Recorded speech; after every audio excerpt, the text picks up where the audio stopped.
Buenos días. Mi nombre es Mitch O'Farrell y soy el presidente interino de la ciudad de Los Ángeles. Ahora anuncio que voy a quitar a los concejales Cedillo y Kevin de León del cargo como presidentes de sus comités. Good morning. I'm Mitch O'Farrell, acting president of the Los Angeles City Council. Today I'm announcing that I will be removing Councilmembers Cedillo and Kevin de León from their committee chairmanships as well as from committee assignments. In the interest of transparency, I can share one logistical detail on these committee assignments. As it stands now, per council rules, a council member must remain on one committee. My office is ironing out these details and will provide full communication to my colleagues later today. There is no new news regarding any resignations.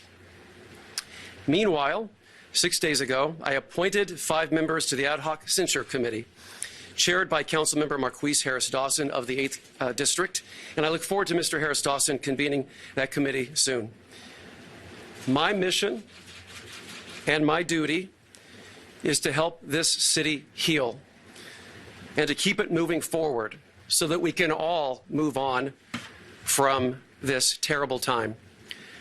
At tomorrow's meeting, I look forward to discussing a number of important items on the agenda, including the election of a new City Council president, charter reform, and increasing representation on the LA City Council, redistricting reform, and the formation of an independent redistricting commission.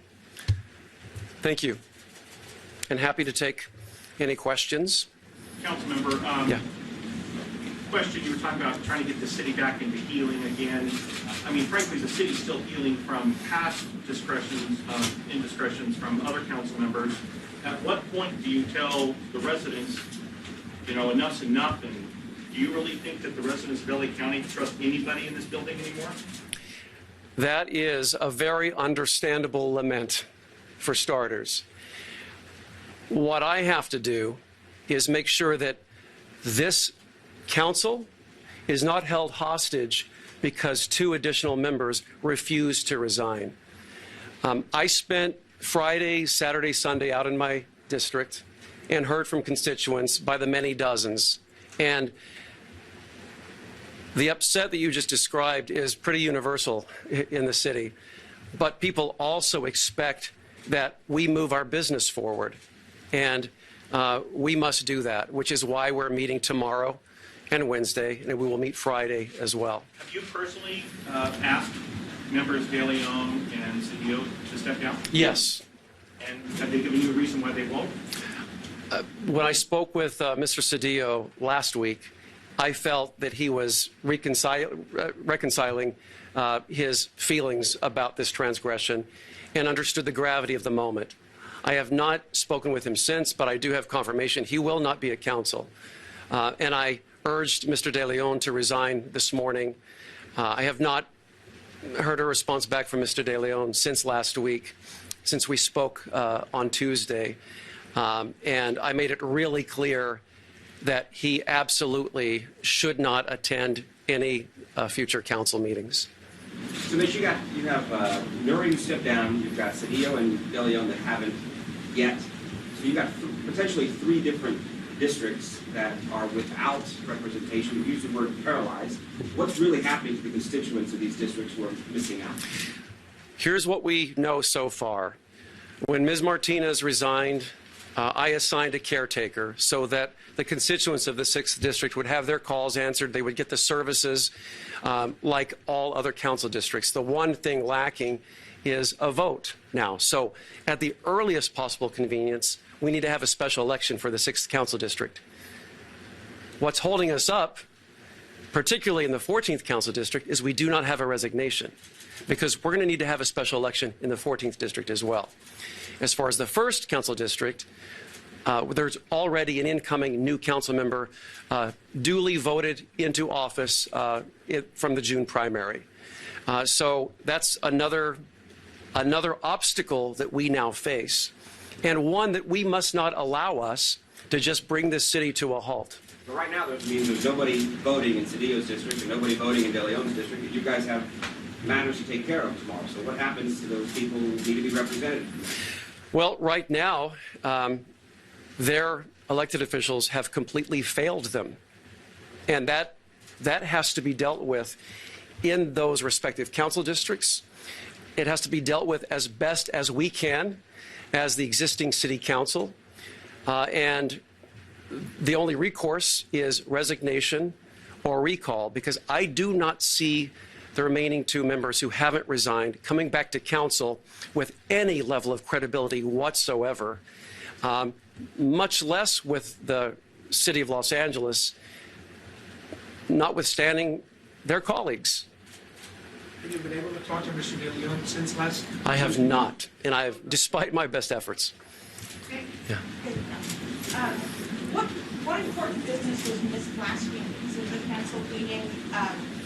Why have you told them not to show up? Because that way their districts are being denied a vote. And are you planning to go back in person since it's such an important meeting and clearly you're not worried about the COVID scare of having this in person? Well, I am concerned about the COVID scare because there is at least one additional exposure of someone in that chamber last Tuesday. And that's a real concern. It would be irresponsible for me to just open the chambers wide up again tomorrow, understanding that. I had a negative test this morning myself, but I will be testing daily until the full 10 days passes. And then as far as representation and no vote,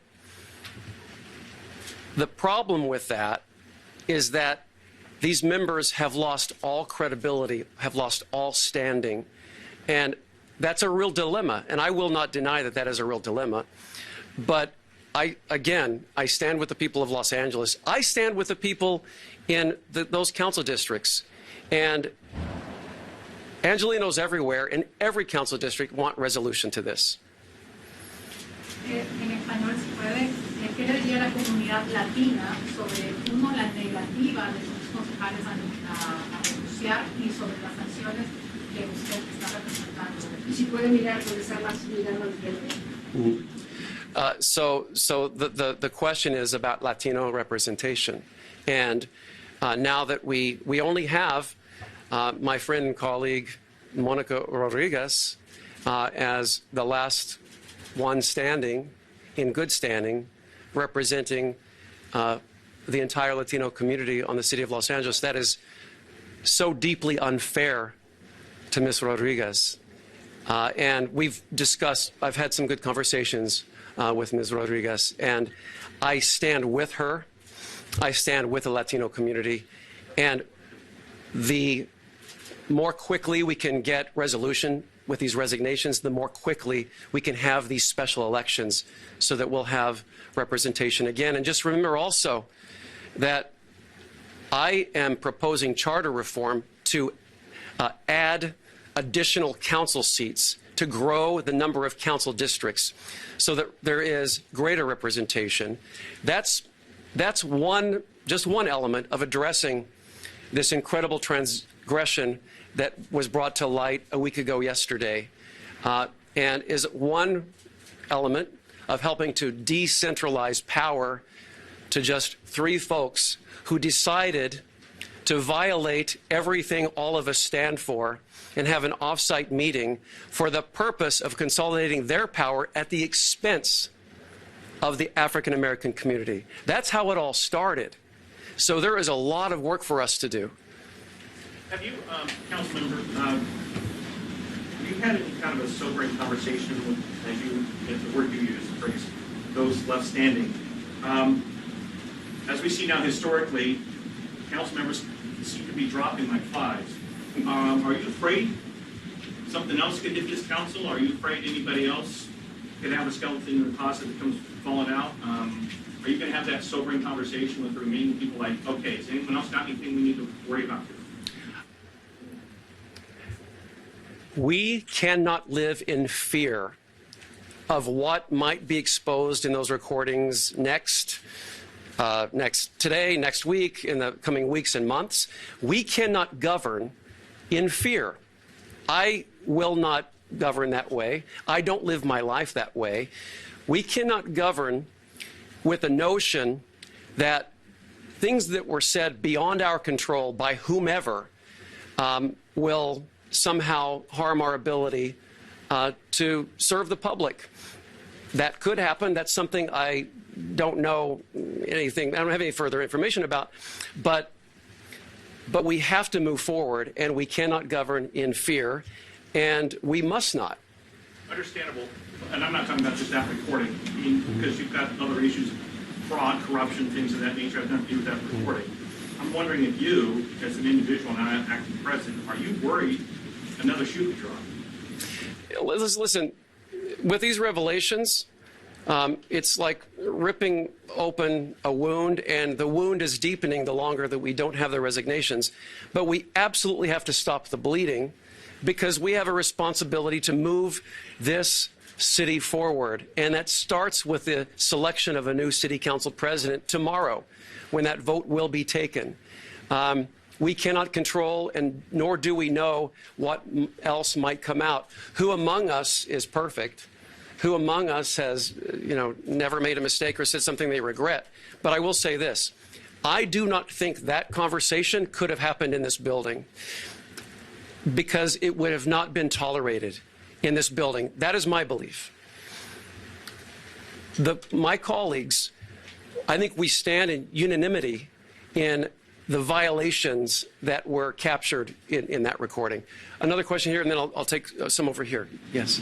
How much is this costing the city? How much will two special elections cost? And have there been costs incurred since the date came out? And will you yourself be running for council president? I will not be running for council president. Absolutely not. That is not something I'm interested in doing for the good of the city. The costs, we don't know of what costs at this time a special election will incur to us. And what was the other question? How much has it costed the city so far? Oh, so far. It's the costs to the city so far cannot yet be measured in dollars. The costs to the city are measured in our psychological and spiritual well-being. And those costs are so deep, I can't even put a price on them. I don't think anyone can. So you said there's a presidency vote tomorrow. Who are you going to vote for? There are discussions happening completely away from me that I'm not engaged in at all. I've been a little busy with this, and I'm hopeful to find out something later today or by tomorrow morning, because it is unclear to me which direction that vote will go. But I hope to have more clarity by tomorrow morning, certainly. What happens if it turns out that neither of the guys who said that they actually want to be president, that neither of them have the vote, because now you're down to 12 people, and you need 8 to become president? What are you going to do if neither of them has enough votes? I'm going to keep pushing.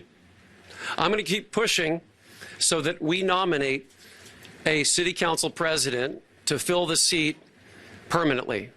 And that will not be me. Sir, another question. Can you walk us through the mechanics of this again? You said in the beginning that you removed these members from committees, but they have to be in the committee to be a member. So can you walk us through the mechanics of that, and how does that work, and what happens if they don't resign? Here's the mechanics I understand at this moment. That is a council rule. It's not a charter rule, it is a council rule. So we are looking right now as we speak into our ability and our authorization to change that council rule. I don't have an answer for you right now, but that is something that we will have an answer to, I think, pretty shortly. Thank you. Yeah, thank you. All right, I'll take one last question from Mr. Zonheiser. I have two. One is, so I was just told that Councilman Paul Krikorian has tested positive for COVID. And I'm wondering how worried you are that you're even going to be able to have a forum tomorrow if, Mike Bonham was tested positive last week. There were 1 million people in the room shouting and screaming. How likely is that scenario going to keep the city from having a meeting? That's a great question, which is exactly why I directed the city so that we could have our city council meeting by Zoom tomorrow and Wednesday. out of an abundance of caution, because I felt, knowing, you know, we've been familiar with COVID now for almost 3 years, the way this virus works. It's cunning, and the council chambers was crowded on Tuesday. Mr. Bonner was being consoled by so many people. I felt it was fairly likely that there would be more infections. And so, at least for the next 2 meetings, they'll be on Zoom. And if my colleagues are well enough to log on, and I'm hopeful that they will be, we can carry on via Zoom tomorrow and Wednesday. The other question was, you know, you are also running for re-election right now. You're up for a third term potentially on November 8th. At the same time, you are Nuri Martinez's number 2. You're part of Nuri's leadership. Do you feel like that reflects negatively on you and is a reason why voters should not vote for you? I am not a chess piece on a chessboard. I'm nobody's boy. I've never thought of myself as a diva. I don't know that was used. And all of us are our own person. The fallout from this is vast, but I will not be beholden to some sort of claim from anyone that I had nothing to do with. Thank you so much.